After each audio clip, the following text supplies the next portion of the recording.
Welcome back to my next drawing. This is the Cornflake Boy, a Kellogg's Cornflakes commercial from Norman Rockwell. Here I am just blocking in the basic lines. I changed proportions for Instagram, so it ended up looking quite a bit different than the original. Um, I still like the overall look of it, but there's always something lost in translation when you go to Instagram with their limited proportion options. Basically, I find all the shapes and the lines, and then I start adding flat colors. I use these flat colors as a mask, and this will allow, once they're cleaned up, to allow me to do layers that are quite clean.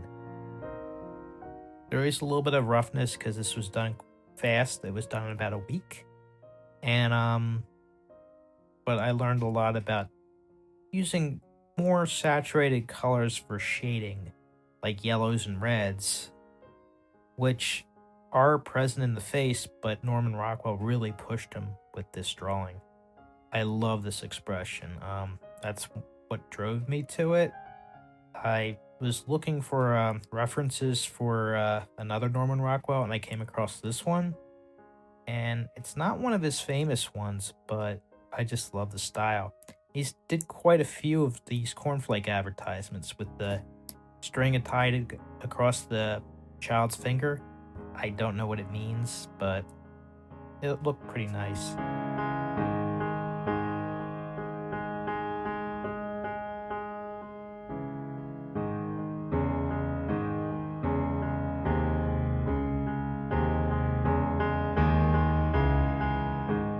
You have to be very careful adding lines around objects. It's better to kind of use more of a color rather than black.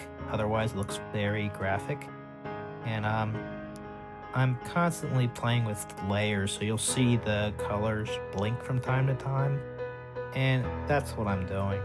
Playing with different screening methods, such as normal color screening. It's a option that is in a lot of these programs, digital.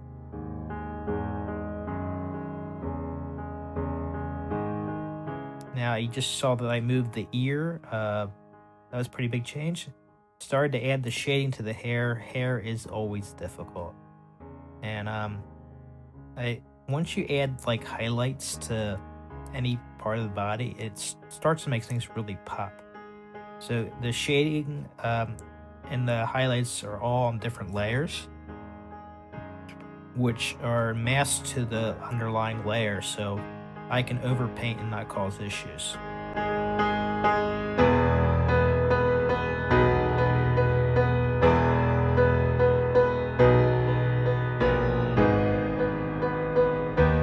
I really like how Rockwell uses these kind of saturated colors that are kind of faded looking.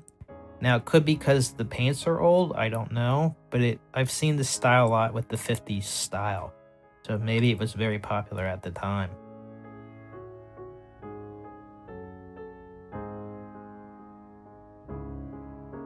And just adding this little bit of shadows really made that shirt pop out more.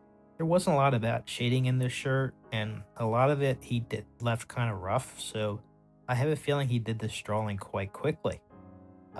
Granted, I'm sure it was probably done in like a day or two because he was an incredible artist. I like to do like the fine hair details very end like that with this like smaller brushes. It's not good to do detailing till everything is nailed proportion wise. And I'll keep saying that almost every video because I think that's a big problem a lot of artists have.